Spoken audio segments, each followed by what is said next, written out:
Next देखेंगे good versus well.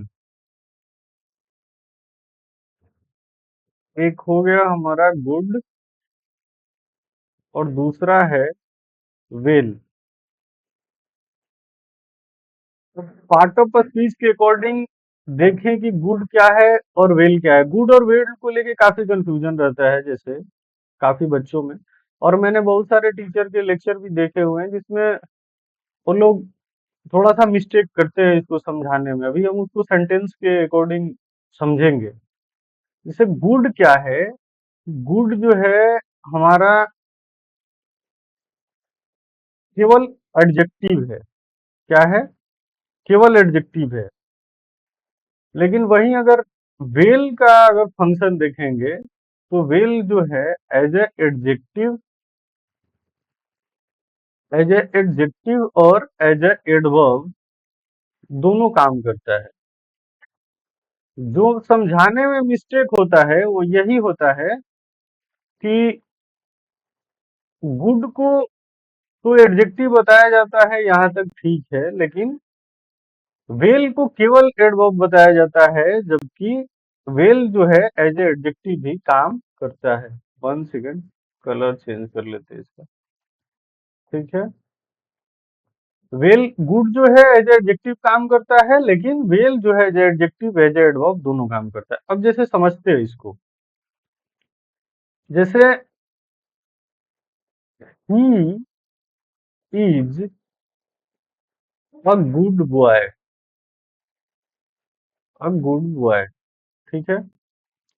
अब he is good boy, इसमें हमको भी समझना है गुड। अब ये बताओ हमें कि एडजेक्टिव का डेफिनेशन क्या होता है? कि एडजेक्टिव जो नाउन या प्रोनाउन को क्वालिफाई करे।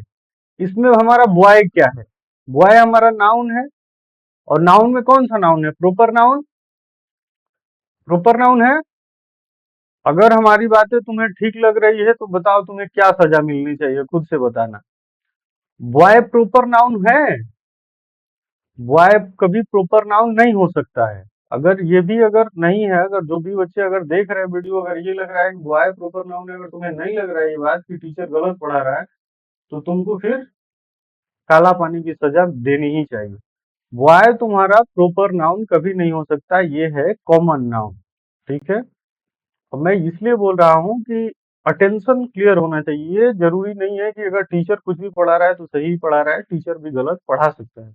इसलिए यहाँ अटेंशन होना चाहिए सामने बोर्ड पे। तो बॉय हो गया आपका नाउन। और नाउन को क्वालिफाई कौन कर रहा है? कैसा लड़का? तो गुड लड़का। तो गुड तुम्हारा जो नाउन और प्रोनाउन को क्वालिफाई करे वो होता है एडजेक्टिव। तो ये क्या है? एडजेक्टिव। जैसे दूसरा सेंटेंस देख सकते हो, he is a smart boy.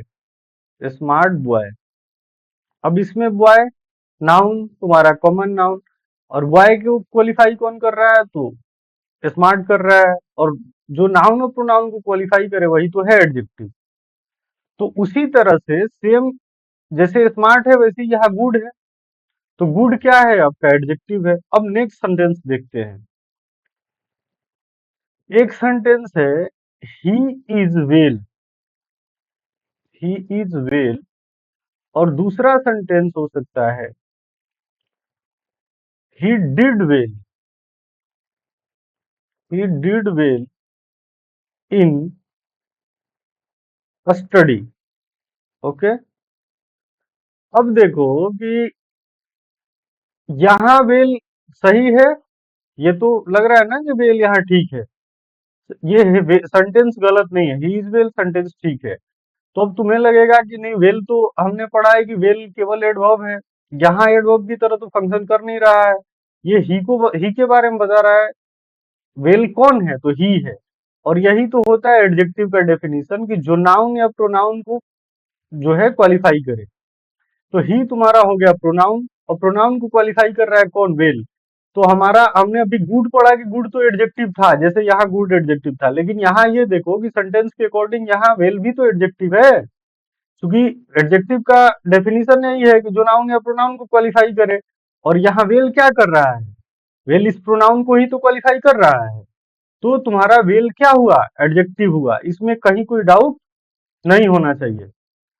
अब देखते हैं एडवर्ब कैसे है, एडवर्ब का फंक्शन, ये तो खैर क्लियर होना चाहिए कि एडवर्ब तो सब बताते हैं कि वेल एडवर्ब है, लेकिन ये नहीं क्लियर कर पाते कि एडजेक्टिव भी है वेल। जैसे हमारा नेक्स्ट सेंटेंस है he did well in study. अब ये बताओ कि एडवर्ब का डेफिनेशन क्या है। एडवर्ब का, एडवर्ब को तोड़ोगे तभी समझ में आ जाएगा। एडवर्ब एड प्लस वर्ब, ठीक। तो एड से तुम्हारा हो गया एडजेक्टिव, जो एडजेक्टिव को क्वालिफाई करे। वर्ब से मतलब वर्ब, जो वर्ब को क्वालिफाई करे। और ये दोनों को एक साथ लेके जो एडवर्ब को भी क्वालिफाई करे। मतलब एडवर्ब वो है जो किसी एडजेक्टिव को क्वालिफाई करे, किसी वर्ब को क्वालिफाई करे, किसी एडवर्ब को क्वालिफाई करे। इसका डेफिनेशन कोई अलग से याद करने का नीड नहीं है। तो अब देखो कि ये डिड क्या है, ये वेल किसको क्वालिफाई कर रहा है, डिड को कर रहा है। उसने कैसे किया, तो अच्छे तरीके से किया, वेल अच्छा किया। तो डिड तुम्हारा क्या है, वर्ब है। और मैंने एडवर्ब का डेफिनेशन यही बताया कि या तो एडजेक्टिव को क्वालिफाई करे, या वर्ब को, या एडवर्ब को।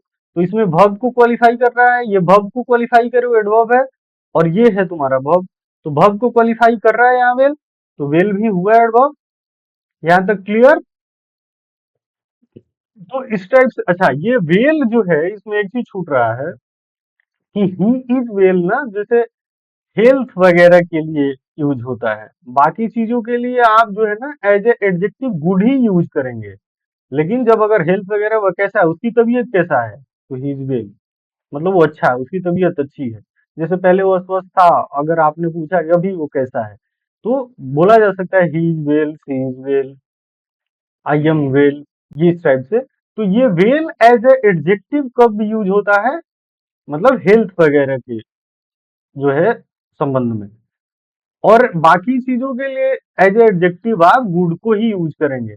लेकिन एक सिरे से आप नकार नहीं सकते कि वेल जो है आपका एडजेक्टिव नहीं है। वेल एडजेक्टिव है, वो अलग बात है कि एक ही केस में इसका यूज होता है, हेल्थ के केस में। तो इस टाइप से क्लियर हुआ कि गुड एज ए एडजेक्टिव भी काम करता है, सिर्फ एज ए एडजेक्टिव काम करता है, एज ए एडवर्ब गुड काम नहीं करता है। एडवर्ब एज ए एडवर्ब काम नहीं करता है। लेकिन वेल जो है as a adjective, as a adverb दोनों तरह से काम करता है। वो और बात है कि एडजेक्टिव के सेंस में होगा तब जब वो हेल्थ वगैरह के बारे में बताएगा, तब एज ए एडजेक्टिव यूज किया जाएगा। बाकी किसी वर्ब को क्वालिफाई करना हो, एडजेक्टिव को क्वालिफाई करना हो, तो आप वेल को यूज कर सकते हैं।